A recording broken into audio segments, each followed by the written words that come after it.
In this day and age, we've pretty much seen every type of family there is. But if you haven't seen Gumball Watterson's family, you ain't seen nothing yet. This 12-year-old cat and his siblings get in so many mishaps that we had to do a part 2 of their zany adventures. I mean, who doesn't want to know more about Gainy JoJo? Hi, I'm JD with channel Frederator, and we're here to give you even more info about your favorite animated family, and of course, their fish, Darwin. So get your whiskers ready, because we've got 107 more facts about the amazing world of Gumball. Let's get started. Number 1. The name Gumball was chosen as the cartoon's title because Ben Boclay wanted to call it something that would remind people of their childhood, so he named it after something any child might have in their pocket. Number 2. Ben Boclay worked as a development artist for Cartoon Network. When he was asked by the VP of development to pitch some cartoon ideas, and at the time, he had pitched Gumball alongside another show involving cryptozoology. What the heck is that, you ask? It's the study of evidence that proves the formerly unproven existence of creatures like the Loch Ness Monster or the Abominable Snowman. Number 3. It took 9 months from when the series was initially pitched to the time it was greenlit, mostly because the original concept was rejected, and back to square one it went. Number 4. Ben based the show on a family sitcom, but replaced normal human characters with nonsensical creatures. Ben felt this made the show more relatable, while the animation allowed for exaggerated humor beyond the limitations of live-action comedy. Number 5. Many gags and storylines in the show are loosely based on real instances that occurred in Ben's family. The episode entitled The Refund was actually based on Ben's father growing a beard to better intimidate someone into giving Ben a refund on his defective video game. Number 6. Ben attributes Gumball's success to the authenticity that comes from basing the show on real-life experiences, and being aware of this fact is mostly why Ben's family is so supportive. They're often described as being the first and most loyal fans of the show. Aww. Number 7. Ben had always desired to create a show using a mixed media format because he believed it's what makes a show so distinctive. During animation school, one of his biggest influences was the Gorillaz music videos. Number 8. Art director Antoine Perez helped create the mixed media design with ease by using his own method in designing the show's background. Antonio actually used VFX tactics to incorporate the different types of media into the show. Number 9. The mixed media design definitely adds a unique look to the show, but Ben hopes it adds to the imagination as well. The photorealism in the show was meant to convey the possibility of this world actually existing somewhere. Number 10. The Watterson's house and the Robinsons' house were both filmed on location in Vallejo, California. This area was chosen in particular due to its 50s, 60s style architecture you'd expect to see in a family sitcom.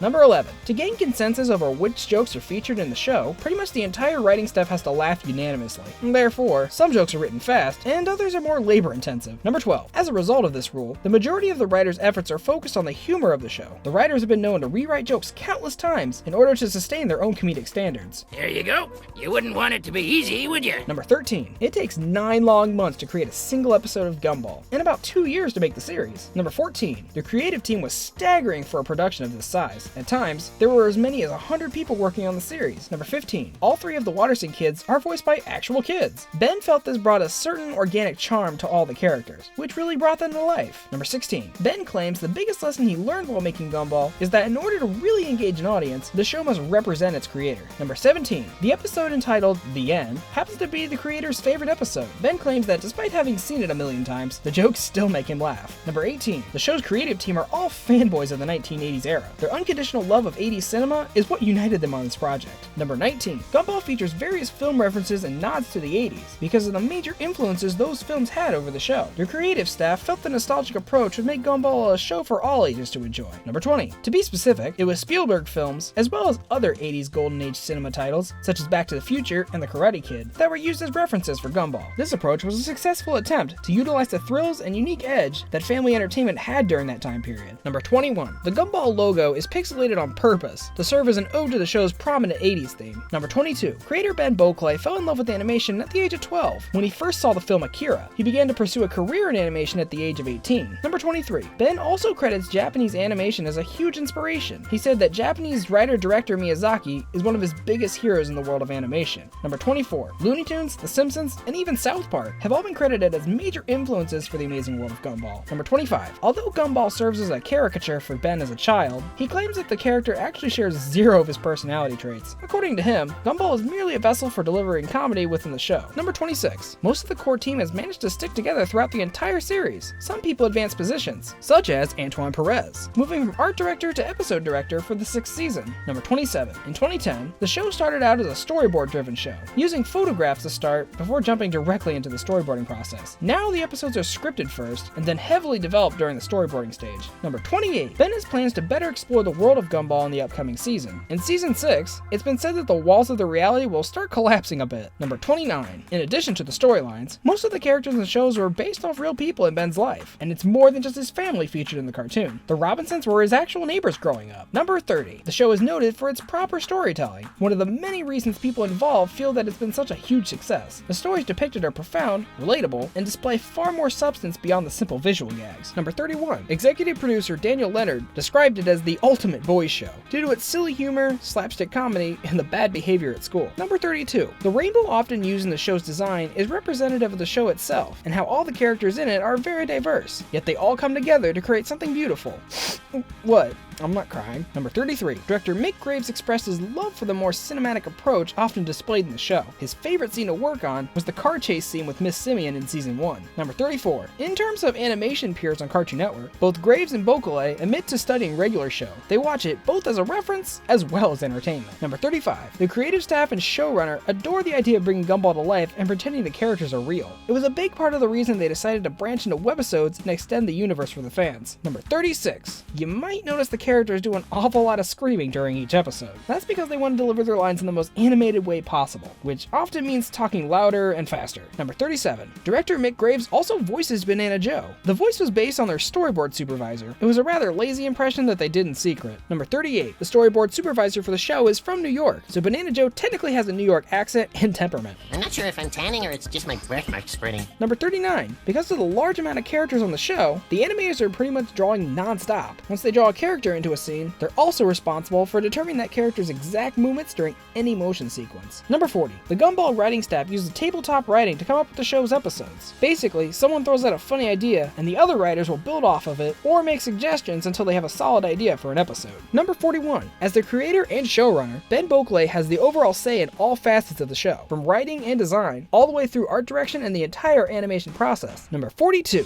Season 4 introduced a whole host of new characters into the show. This played into one of the main storylines of the season, which is that Elmore has far more students than Gumball or Darwin realize. Number 43. To come up with ideas for the show, the writers often reference their own childhood for inspiration. They start with a very basic idea, spawned from a funny childhood memory, and then elaborate. Number 44. Once the writers come up with a concept for an episode, they start to work on fitting in gags wherever they can. It's the second and most important step in the writing process, considering this is a comedy show. Number 45. Despite it being a comedy show, the writers are often very serious, claiming there's not much laughter going on in the writer's room. However, when they do laugh, it's usually because of a winning joke that'll premiere in the next episode. Number 46. As the director, it's Mick Graves' job to oversee every step of the production. An average day for him starts in storyboarding and goes all the way through his favorite part of the process, the final rendering. Number 47. Guillaume Casudo is also the compositing supervisor for the show. He's responsible for overlaying all different types of mixed media into one awesome show. Number 48. The editor assembles the entire episode before anything is animated. This provides a visual animatic for the staff to ensure the story works for the 11-minute time frame. Number 49. The executive producers for the Amazing World of Gumball are responsible for managing the entire staff of 100 plus creatives. They do everything from changing light bulbs to ensuring the episodes are ready for the deadline. Number 50. None of the main characters are 3D. This is because the constant interaction between 3D and 2D would be nearly impossible to produce on a regular basis. Number 51. The show actually requires a separate team of animators to tackle the CG characters, because 3D animation is more complex and requires more steps than regular 2D animation. Number 52. The 3D characters are all very distinct from one another in their animation style. Some are more realistic, while others have more of a Wallace and Gromit claymation look. Number 53. All of the characters in the show are stylized in a particular way that sets them apart from the rest of the characters. However, it was crucial that the Watterson family be cohesive in their designs, simply because they are a family. Number 54. It's an actual job for one of the animators to handle animating all the photorealistic doors in the series. It can be a tedious job, considering how often characters are opening, closing, and even slamming doors. Number 55. Most rejected ideas for the show are rewritten and eventually used at some point. Even some of the later episodes of Gumball started out as clips and sketches to promote mobile platforms. Number 56. Anais is actually the smartest person on the show, but no one listens to her because she's only 4. However, despite being a toddler, she's a full grade above her brothers. Number 57. Gumball has a crippling fear of spiders. His arachnophobia almost cost him his relationship with Penny. After after he discovered that she had a tarantula as a pet named Mr. Cuddles. Number 58. In Season 2, Gumball's design changed slightly. His head and whiskers were bigger, and his eyes were more round. Number 59. Principal Nigel Brown is not actually qualified to be a principal. In the episode entitled The Fraud, it's revealed that his diploma is a fake. Number 60. In Season 3, Gumball's eyes went from being oval to being drawn completely round, as did the rest of his family's eyes. Number 61. For some reason, only half of the Watterson family wears shoes. Gumball, along with his mother and father, are permanently barefoot in the series. Number 62. Gumball actually has 6 whiskers, but only 5 are visible due to the angle of his head. The 6th whisker becomes visible in certain episodes like The Poltergeist, when Gumball poses as a pea on a fork. Number 63. In the episode entitled The Date, it's revealed that Gumball's iconic tan brown sweater was found by his dad in a sewage outlet. Oh man, I wear this all the time. Number 64. Jacob Hopkins already sounded a lot like his predecessor when he took on the role of Gumball for Season 3. To practice for the role, he would watch clips from Season 2, then mute Gumball so he could talk over. Number 65. The voice actors changed in the episode The Kids, which was dedicated to the original voice actors Logan Grove and Kwesi Bokai. It was their last episode, and the first episode to feature Jacob Hopkins and Terrell Rancid Jr. as the lead. Number 66. Including the pilot reel, Darwin and Gumball have changed voice actors 3 times, due to the fact that their voices changed after puberty. Season 5 marks a couple new voice actors for Darwin and Gumball, Nicholas Cantu and Donnie L.T. Hansen Jr. Number 67. Initially, it had never occurred to the Gumball crew that the original actors would have to be recast once they hit a certain age. At the time, Ben had stated that he felt it would be impossible to replace them. Number 68. Although Jacob Hopkins didn't take over as Gumball's voice until the premiere of Season 3, his voice was first used for the Welcome to Elmore second season promo. Number 69. Jacob Hopkins claims to have a lot in common with his character Gumball. He says that they're both mischievous adventurists who love the color blue. Number 70. Despite their raw qualities, even the child actors are required to do vocal warm-ups before recording their lines. Jacob Hopkins swears by warm tea for better performances. Number 71. Gumball and Darwin are friends in real life. Well, their voice actors are anyway. Jacob and Terrell often talk about hanging out together off screen, as well as starting a garage band together. Number 72. The episode The Others was a parody of the 1990s television teen drama My So-Called Life. The 3 main characters in this story, Claire, Jared, and Wilson, are named after the 3 main actors of the show, Claire Danes, Jared Leto, and Wilson Cruz. Number 73. Gumball is a fan of Dragon Ball Z. He references going Super Saiyan in the Season 4 episode The Others. Number 74. Gumball is the only male character on the show with big hips that stand out more than the rest of his body. It's a trait usually synonymous with female characters, so chances are, those hips are from his mother's side of the family. Number 75. Gumball's whiskers are inset like his mother's, but they pop out like his father's, when his girlfriend Penny tells him that she needs space in the episode The Bros. Number 76. The Season 3 kids rap, Make the Most of It, still holds the record for the longest song featured in the series. Number 77. Gumball and Darwin are part of the 1% of the population that never grow old. According to their doctor, it's because that 1% is comprised of TV characters. Number 78. In the Cartoon Network online game, Project Exonaut, there's a Gumball exosuit available for 1,000 coins. Number 79. Gumball loves to lie, but he's actually a terrible liar. This has been shown on numerous occasions, starting in the very first episode, the DVD, when his mother runs home after catching him in a lie. Number 80. In the Cartoon Network online game Fusion Fall, Gumball is also available as a nano. Number 81. During the initial design phase, Gumball's color was changed from black to blue